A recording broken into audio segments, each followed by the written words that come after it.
எல்லாருமே இப்போ வீட்டில் வாங்குகிற பாலில் ஆடை எடுத்து வச்சு வெண்ணெய் தயார் பண்ணிடுறாங்க. இந்த வெண்ணெய் வந்து பட்டர் டீக்காக எடுத்து வச்சது.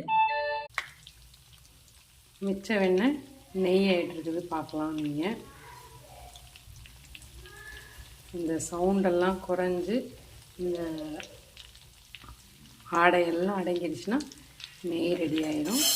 நல்ல ஒரு வாசனை வரும், அதை வச்சு நம்ம கண்டுபிடிச்சிடலாம்.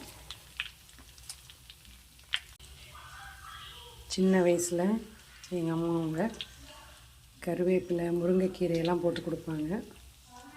நான் அந்த பழக்கமே இல்லாத போயிடுச்சு.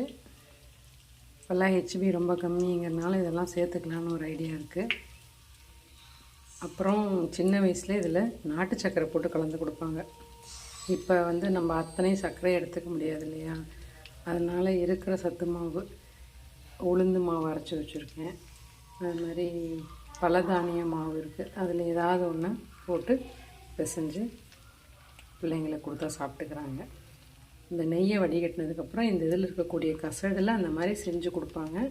மற்றவங்க பற்றி தெரியல, நான் சின்ன வயசில் அந்த மாதிரி சாப்பிட்ருக்கோம்.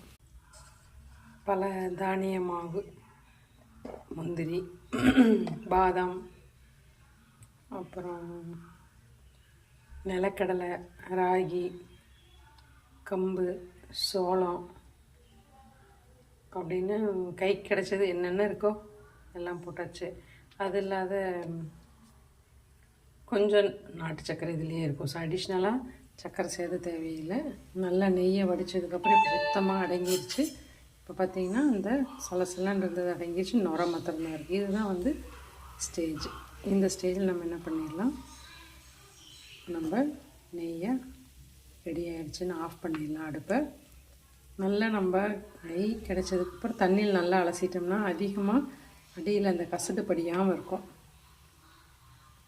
ஓகே, நெய் it is ready for consumption. Thank you friends.